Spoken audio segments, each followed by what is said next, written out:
क्योंकि व्यक्ति में टाइम टू टाइम चेंजेस देखने को मिलता है, तो यह परिवर्तन उनका फिजिकल भी हो सकता है, मेंटल भी हो सकता है, इमोशनल भी हो सकता है और सोशल भी हो सकता है। तो इन सभी क्षेत्रों में जो भी परिवर्तन होते हैं वही क्या है, ग्रोथ और डेवलपमेंट है। मतलब कि परिवर्तन की प्रक्रिया को ही ग्रोथ और डेवलपमेंट कहा गया है। बट फ्रेंड्स, अभिवृद्धि और विकास में भी एक बेसिक सा डिफरेंस है जिसको हम इस वीडियो में समझने की कोशिश करेंगे, और यह कौन से प्रिंसिपल पर बेस्ड है इस पर भी हम वाइडली डिस्कस करेंगे। तो चलिए फिर शुरू करते हैं।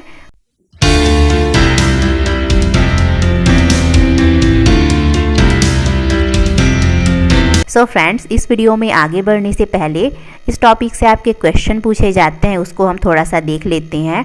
तो इस टॉपिक से आपका क्वेश्चन बनता है कि अभिवृद्धि तथा विकास से आप क्या समझते हैं, इन दोनों में अंतर स्पष्ट कीजिए और अभिवृद्धि तथा विकास के सिद्धांतों की विवेचना कीजिए करके क्वेश्चन पूछा जाता है। सो ये कुछ इंपॉर्टेंट पॉइंट्स है जिसके थ्रू हम इस वीडियो में डिस्कस करेंगे। फर्स्ट पॉइंट रहेगा मीनिंग ऑफ ग्रोथ। अभिवृद्धि का अर्थ हो गया, डेफिनेशन हो गया। सो फ्रेंड्स, यहाँ पर आगे बढ़ने से पहले मैं आपको बताना चाहूँगी कि आपका जो एजुकेशन साइकोलॉजी सब्जेक्ट है उसमें कुछ पॉइंट, कुछ वर्ड ऐसे हैं जिसके लिए हिंदी में एक स्पेसिफिक वर्ड का यूज़ किया जाता है। जैसे कि वृद्धि हो गया, तो वृद्धि को अभिवृद्धि कहा जाता है। इसी प्रकार से संज्ञानात्मक हो गया, इसको ज्ञानात्मक को ही क्या है, संज्ञानात्मक कहा जाता है। सो इस प्रकार से ऐसे और भी बहुत सारे वर्ड आपको देखने को मिलेंगे। तो मैं आपको यहाँ पर सजेस्ट करूँगी कि आप ऐसे वर्ड के लिए उनके इंग्लिश मीनिंग को भी ध्यान में रखिएगा, जिससे कि वो आगे चलकर आप लोग के लिए प्रॉब्लमेटिक नहीं होगा। सो इस प्रकार से नेक्स्ट पॉइंट रहेगा मीनिंग ऑफ डेवलपमेंट। विकास का अर्थ हो गया, इसका डेफिनेशन देख लेंगे। एंड यहाँ पर एक पॉइंट और रहेगा, वृद्धि और विकास में जो बेसिक डिफरेंस है इसको हम समझने की कोशिश करेंगे। एंड नेक्स्ट पॉइंट रहेगा theory of growth and development, अभिवृद्धि तथा विकास के सिद्धांत। एंड लास्ट में इस टॉपिक का जो कंक्लूजन निकलेगा वो हम डिस्कस करेंगे। सो फर्स्ट पॉइंट है अभिवृद्धि का अर्थ, मीनिंग ऑफ ग्रोथ। तो इसमें अभिवृद्धि मतलब कि व्यक्ति में जो फिजिकली चेंजेस देखने को मिलता है उससे रिलेटेड है। सो इस प्रकार से जैसे कि एक छोटा सा बीज होता है, वो अंकुरित होता है, फिर उसके बाद वो छोटा सा एक नन्हे पौधे में परिवर्तित हो जाता है, फिर वो बड़े प्लांट्स में, इस तरह से वो क्या है, एक बड़ा वृक्ष बनकर तैयार हो जाता है। तो यह जो पूरा प्रोसेस है वो क्या है, ग्रोथ है, जिसे अभिवृद्धि कहा जाता है। सो इस प्रकार से अभिवृद्धि से तात्पर्य व्यक्ति की शारीरिक लंबाई, चौड़ाई और भार में वृद्धि से होता है। Growth refers to the increase in body length, breadth and weight of a person. So इस प्रकार से अभिवृद्धि एक नेचुरल प्रोसेस होता है, एक प्राकृतिक विधि है जो एक निश्चित समय के बाद रुक जाता है। जैसे कि एक व्यक्ति हो गया तो उसका हाइट और वेट तब तक बढ़ता है जब तक वो पूरी तरह से मैच्योर ना हो जाए, परिपक्व ना हो जाए। सो इस प्रकार से अभिवृद्धि में एक लिमिटेशन होता है, वो एक निश्चित क्रम तक ही आगे बढ़ता है। सो इस प्रकार से अब नेक्स्ट पॉइंट है डेफिनेशन ऑफ ग्रोथ। तो कुछ साइकोलॉजिस्ट द्वारा दी गई ग्रोथ की डेफिनेशन इस प्रकार है।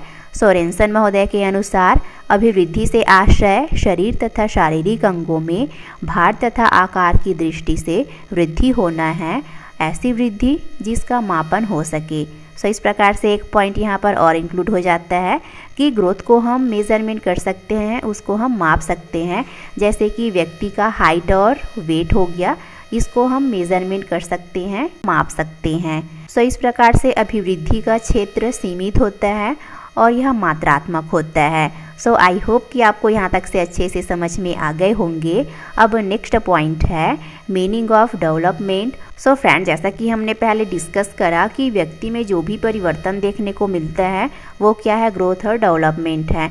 बट यहाँ पर डेवलपमेंट इन द सेंस कि व्यक्ति में जो भी इंटेलेक्चुअल ग्रोथ देखने को मिलता है वही क्या है, डेवलपमेंट है। मतलब कि विकास एक बौद्धिक प्रक्रिया होता है, एक बौद्धिक चरण होता है। सो इस प्रकार से टाइम टू टाइम व्यक्ति में जिस प्रकार से ग्रोथ होते जाता है, यही सारी चीज़ें आगे चलकर मिलकर क्या है, व्यक्ति का डेवलपमेंट करती है, उसका विकास करती है।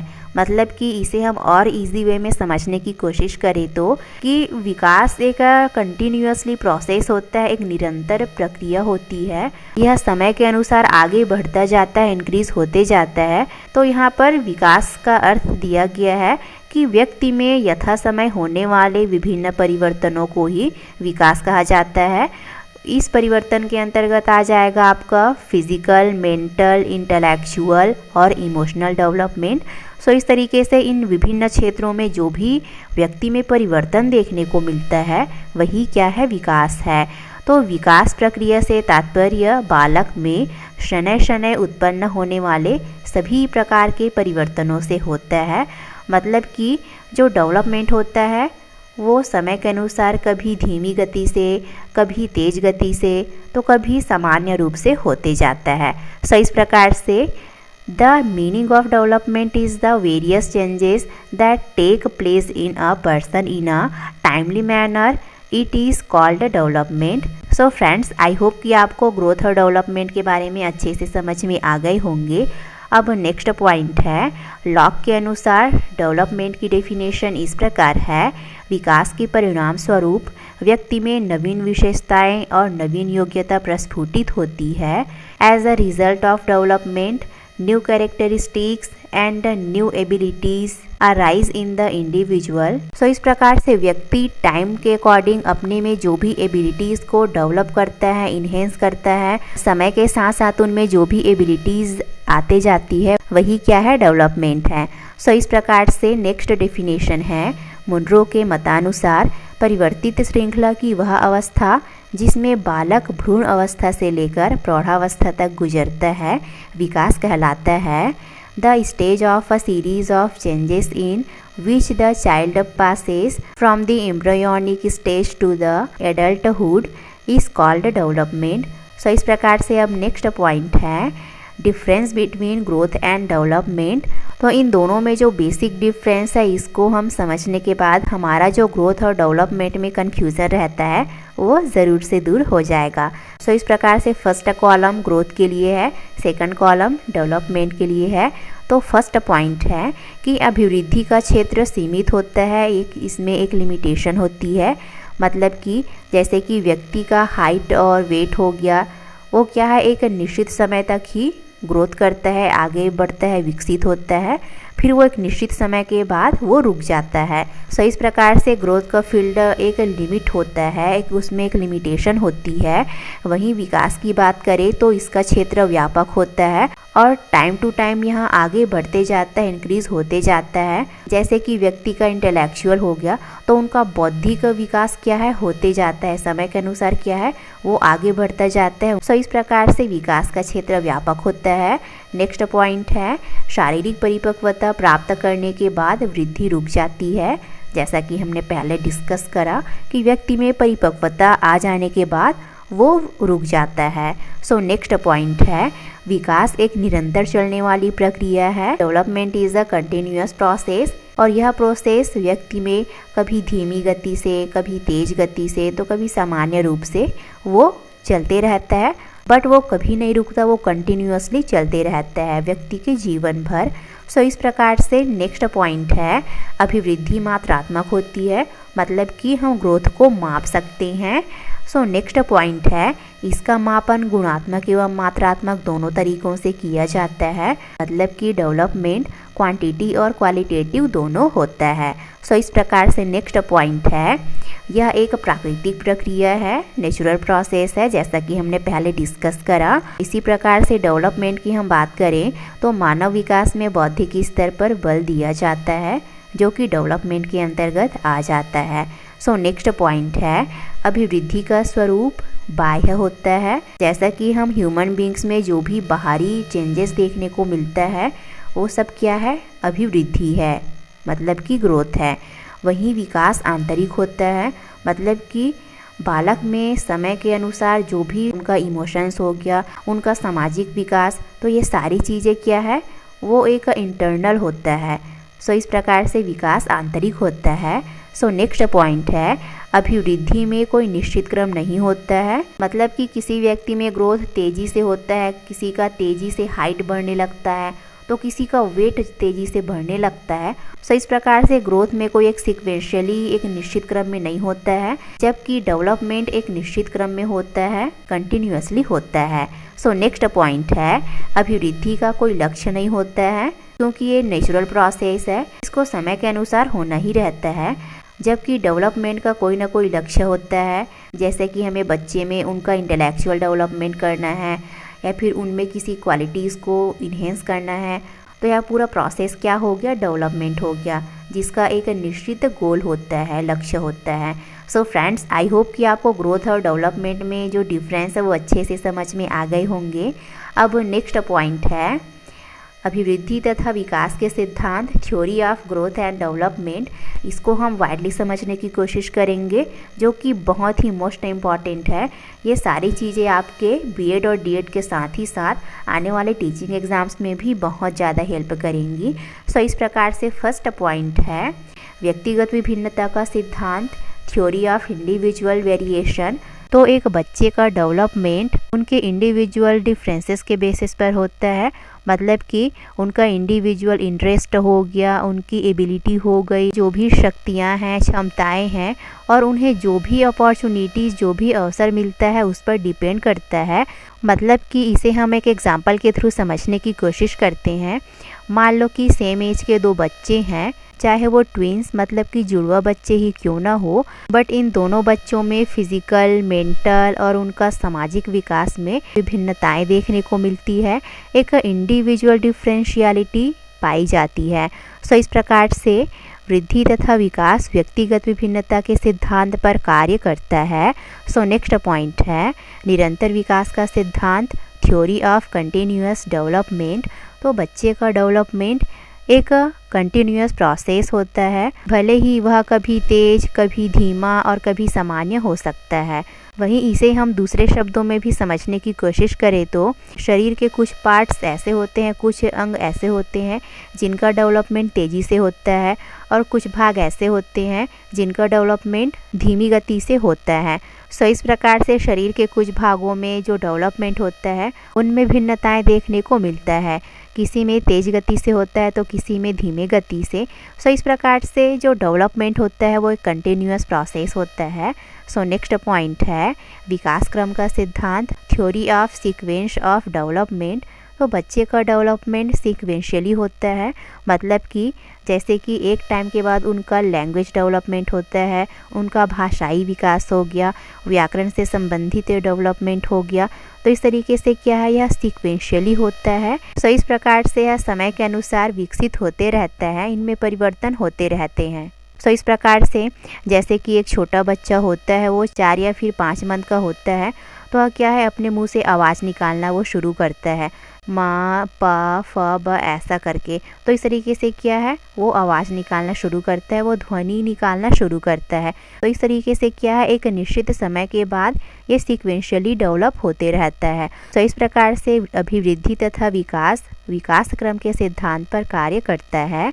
सो नेक्स्ट पॉइंट है विकास की दिशा का सिद्धांत, theory of the dimension of development. तो यह प्रिंसिपल विकास की एक दिशा को निश्चित करता है, मतलब कि एक बच्चे का डेवलपमेंट पहले उसके सर का डेवलपमेंट होता है, फिर उसके बाद उसके नीचे के मतलब कि धड़ हो गया, उसके पैर हो गया। तो इस तरीके से क्या है एक बच्चे का डेवलपमेंट उसके सर से पैर की ओर होता है। मतलब कि पहले बच्चा अपने सिर पर कंट्रोल करता है, मतलब कि अपने सर को उठाना, फिर उसके बाद अपने आँख को कंट्रोल करना, इधर उधर मूवमेंट करना, फिर उसके बाद अपने हाथ पैर के मोशन पे कंट्रोल करना, उठना बैठना हो गया, फिर उसके बाद वो किसी सहारे को पकड़कर खड़े होना सीखता है, फिर वो चलना सीखता है। तो इस तरीके से क्या है यह एक सीक्वेंशियली फॉर्म में होता है। सो इस प्रकार से अभिवृद्धि और विकास इस विकास की दिशा के सिद्धांत पर आधारित है। सो नेक्स्ट पॉइंट है परस्पर संबंध का सिद्धांत, थ्योरी ऑफ इंटर रिलेशनशिप। तो इस प्रिंसिपल के अकॉर्डिंग बच्चे का जो डेवलपमेंट है वो आपस में रिलेटेड होता है, मतलब कि यदि बच्चे का फिजिकल डेवलपमेंट होता है तो उसके साथ ही साथ उनका मेंटल डेवलपमेंट भी होते जाता है। सो इस प्रकार से अभिवृद्धि तथा विकास परस्पर संबंध के सिद्धांत पर कार्य करता है। सो नेक्स्ट पॉइंट है एकीकरण का सिद्धांत, द प्रिंसिपल ऑफ इंटीग्रेशन। तो इस प्रिंसिपल के अकॉर्डिंग बालक अपने संपूर्ण अंग को फिर उसके बाद उस अंगों के भागों को चलाना सीखता है। मतलब कि जैसे कि बच्चा पहले वो पूरे हाथ का यूज़ करता है किसी चीज़ को पकड़ने के लिए, फिर वो धीरे धीरे उस चीज़ को पकड़ने के लिए अपने अंगुलियों का यूज़ करता है। सो इस प्रकार से क्या है कि इस प्रिंसिपल्स के अकॉर्डिंग कि बच्चा पहले अपने शरीर के संपूर्ण भागों को यूज़ करता है एंड देन वो उस पर्टिकुलर पार्ट को यूज़ करना सीखता है। सो इस प्रकार से अभिवृद्धि तथा विकास एकीकरण के सिद्धांत पर कार्य करता है। सो नेक्स्ट पॉइंट है समान प्रतिमान का सिद्धांत, थ्योरी ऑफ कॉमन पैटर्न्स। मतलब कि एक व्यक्ति चाहे भारत देश में पैदा हो चाहे वो जापान में पैदा हो, बट उनका जो डेवलपमेंट है वो तो सेम प्रोसेस से ही होगा ना। भले वो कहीं भी जन्म ले लेकिन उनका जो डेवलपमेंट और ग्रोथ है वो क्या है, समान रूप से होता है। सो इस प्रकार से ग्रोथ और डेवलपमेंट समान प्रतिमान के सिद्धांत पर कार्य करता है।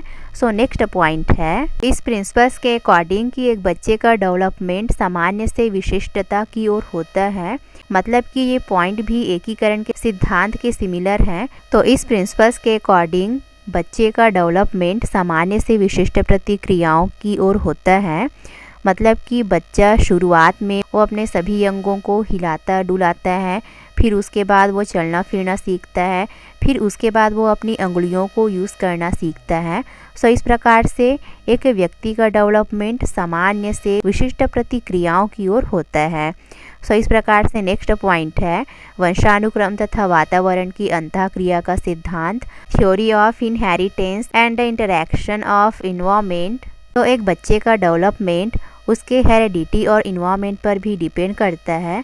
इसके आगे बच्चे का डेवलपमेंट नहीं किया जा सकता है। सो इस प्रकार से बच्चे के डेवलपमेंट के लिए उसका आसपास का वातावरण और उनका वंशानुक्रम बहुत अहम रोल रखता है। सो इस प्रकार से अभिवृद्धि तथा विकास वंशानुक्रम तथा वातावरण की अंतःक्रिया पर आधारित होता है। सो फ्रेंड्स, आई होप कि आपको ये सभी पॉइंट अच्छे से समझ में आ गए होंगे। सो इस प्रकार से हमने इतने सारे पॉइंट्स के थ्रू ग्रोथ और डेवलपमेंट को समझने की कोशिश किए, जिसके बेसिस पर हम यह कह सकते हैं कि ग्रोथ और डेवलपमेंट एक ही सिक्के के दो पहलू हैं।